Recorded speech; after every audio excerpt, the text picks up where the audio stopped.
What if the United States did not really begin with the Declaration of Independence? What if its true origins began more than a century earlier, with 13 British colonies along the Atlantic coast?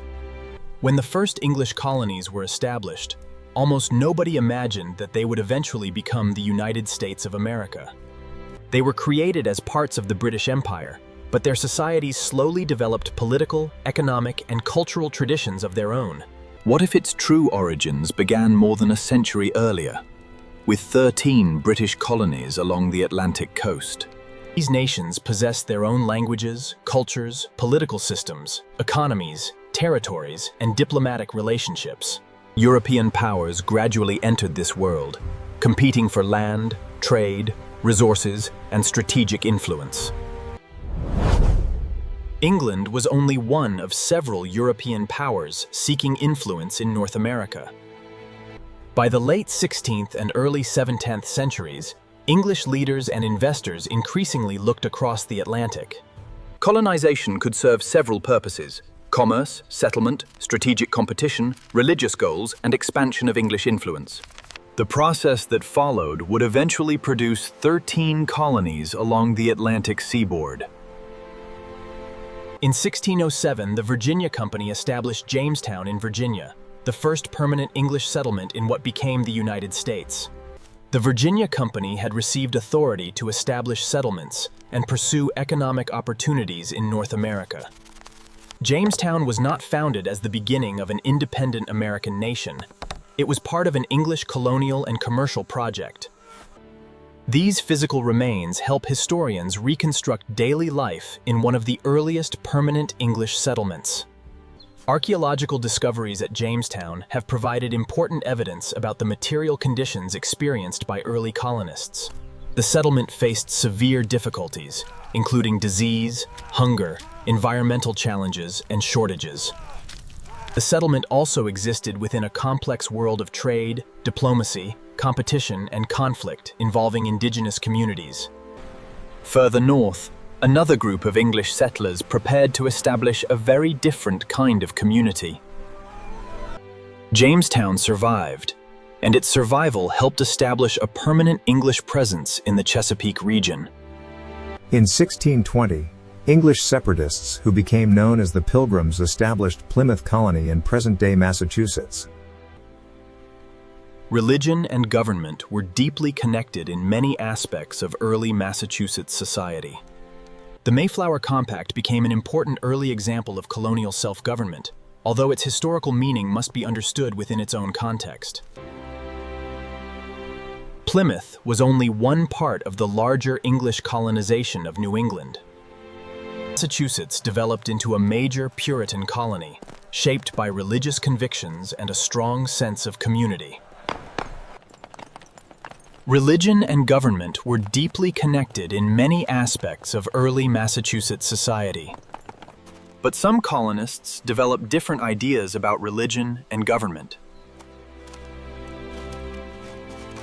Rhode Island developed under a different tradition, strongly associated with religious liberty and the ideas of Roger Williams. Connecticut also developed its own institutions and traditions of local government. By the 17th century, several distinct English colonies had taken shape across New England. New Hampshire developed as another separate English colony, adding to the increasingly diverse colonial landscape. Farther south, Virginia developed an economy increasingly connected to tobacco cultivation. Tobacco became one of the colony's most important export commodities. River systems connected farms to ports, while Atlantic commerce connected Virginia to Britain and the wider world. Maryland was established under the Calvert family and became associated with opportunities for English Catholics as well as other settlers. Pennsylvania became one of the important middle colonies. Pennsylvania became known for religious diversity and a population drawn from several European backgrounds. Its growing towns and commercial networks helped make Pennsylvania one of the most important middle colonies. Before becoming English New York, the region was part of the Dutch colony of New Netherland. In 1664, England took control of New Netherland, and the settlement of New Amsterdam became New York. New York retained a diverse population and became an important center of Atlantic commerce. New Jersey and Delaware developed between the major colonial centers of New York and Pennsylvania.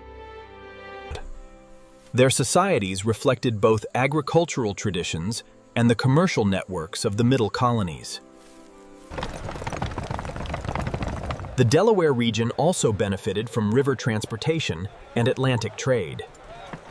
Farther south, the colonies developed economies and societies that differed significantly from those of New England. The Carolinas became increasingly connected to plantation agriculture and Atlantic commerce. Rice became especially important in South Carolina, while other crops also contributed to the colonial economy. Indigo became another valuable export, connecting the Southern Colonies to international markets. In 1732, Georgia became the last of the 13 colonies to be established. Georgia was established in 1732 as the last of the 13 colonies. By the middle of the 18th century, the 13 British colonies had taken shape. New England relied heavily on fishing, shipping, shipbuilding, commerce, and maritime industries. But they were far from identical.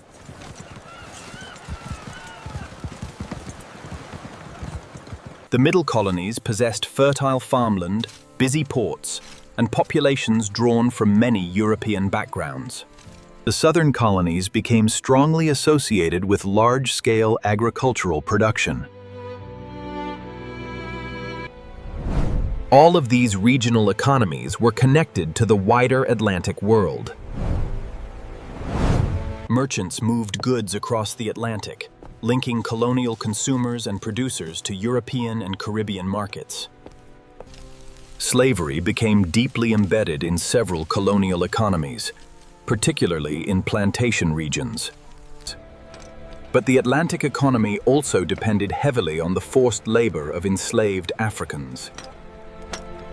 Historical documents and archaeological evidence reveal how deeply slavery was connected to colonial economic life. At the same time, indigenous nations remained central to the history of the continent.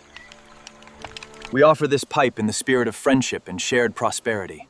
We accept your terms, securing the path between our lands. As colonial populations grew, settlers increasingly moved toward indigenous lands. The expansion of settlement transformed the geography of eastern North America. For many indigenous communities, this expansion meant increasing pressure on their territories and political independence. Meanwhile, the colonies were developing something that would later become extremely important: traditions of local political participation. Each colony had its own political institutions, including representative assemblies. Governors represented the crown, but colonial assemblies often defended their authority over local taxation and legislation. Colonists became accustomed to making many important decisions locally. They developed local courts, laws, political customs, and expectations about the rights of English subjects. Printing also helped political ideas circulate across the colonies.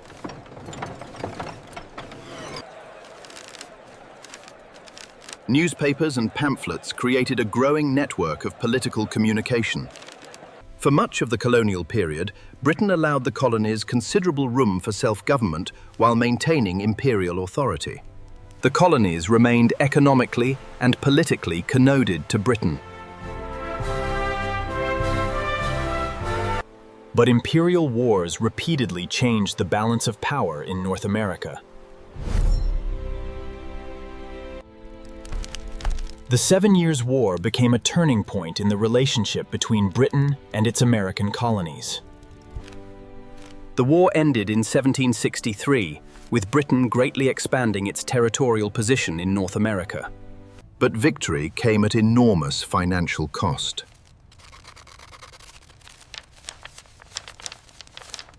British leaders believed the colonies should contribute more toward the costs of maintaining the empire and defending its territories. New imperial measures soon caused political controversy in the colonies. The Stamp Act of 1765 required many printed materials in the colonies to carry a tax stamp.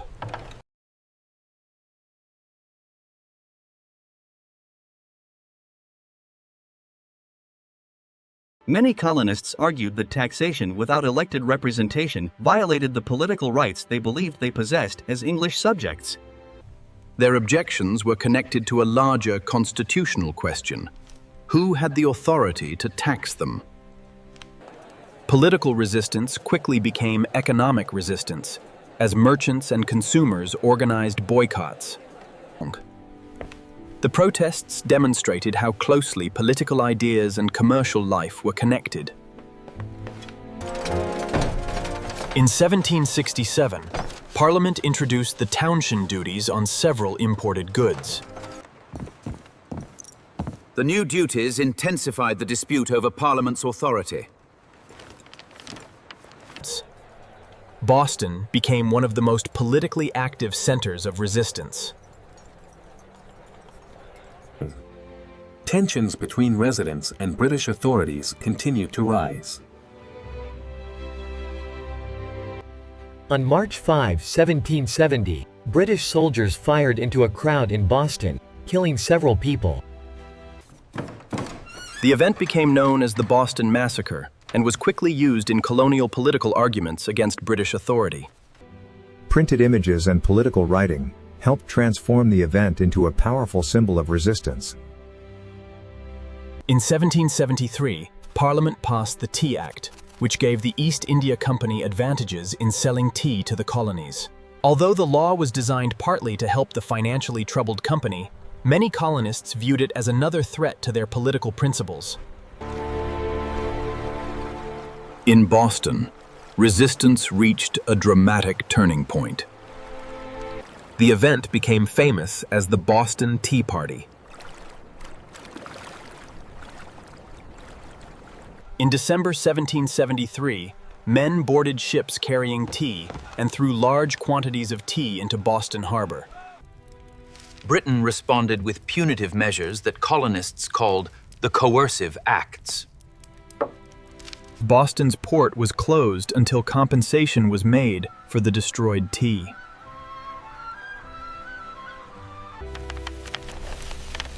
The crisis in Massachusetts increasingly became a crisis for the other colonies. In 1774, delegates from 12 colonies met in Philadelphia for the First Continental Congress. They discussed grievances, coordinated resistance, and searched for a common response to British policy.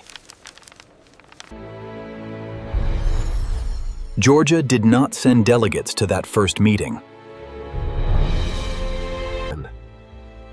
Many colonists still hoped the dispute could be resolved without complete separation from Britain. Independence was not yet inevitable.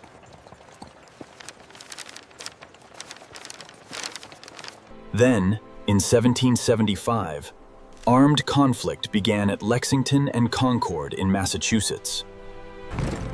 A political dispute had now become an armed conflict. The Second Continental Congress gathered in Philadelphia as the crisis became a much larger struggle. George Washington was appointed Commander-in-Chief of the Continental Army. Yet even then, many colonists still considered themselves loyal subjects of King George III. The British government regarded the colonial resistance as rebellion against royal authority. As the conflict continued, political opinion shifted rapidly. In 1776, Thomas Paine published a famous pamphlet called Common Sense. The pamphlet helped make independence easier to discuss among ordinary readers. Virginia instructed its delegates to support independence. On June 7, 1776, Richard Henry Lee introduced a resolution declaring that the colonies should become free and independent states. Congress debated the proposal and appointed a committee to prepare a formal declaration. Thomas Jefferson drafted most of the Declaration of Independence. Benjamin Franklin, John Adams, and other members of the committee reviewed and revised the document. The document transformed a political break with Britain into a broader argument about rights, government, and political legitimacy. On July 4, 1776, the Continental Congress adopted the Declaration of Independence. The Declaration announced that the 13 colonies were free and independent states. The document declared that people possessed fundamental rights and that legitimate governments depended upon the consent of the governed.